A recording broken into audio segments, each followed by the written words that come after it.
A Muslim country with legal prostitution for women aged 18 or older was established a century ago under the British colonial rule. Brothel workers are rarely treated as human beings.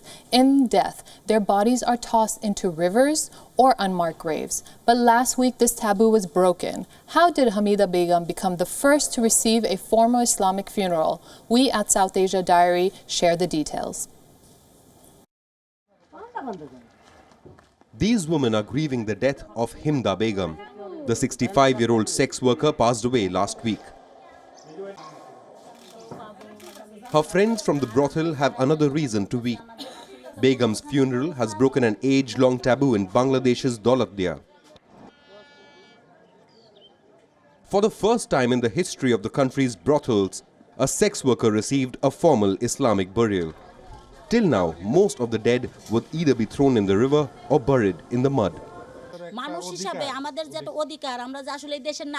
We have finally received our rights as humans.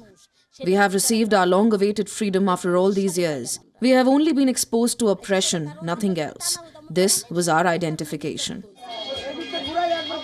Like Jhumur, thousands of other sex workers in Bangladesh today say that if not in life, then at least in death, they will finally receive some dignity. Bangladesh is one of the few Muslim countries in the world where prostitution is legal. But to society, sex trade is immoral and the sex workers less than human.